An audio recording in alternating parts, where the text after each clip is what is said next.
Conclusion. Pour conclure, il y a deux grandes manières de penser la liberté. D'abord, on peut penser la liberté à partir de la spontanéité.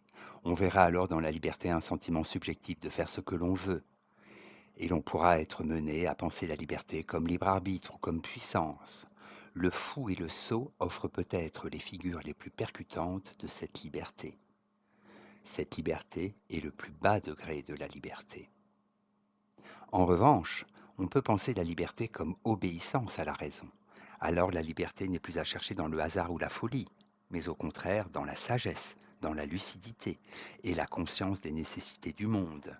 Cette liberté est le plus haut degré de la liberté. C'est l'autonomie. Autonomie vient du grec auto, soi-même, et nomos, loi.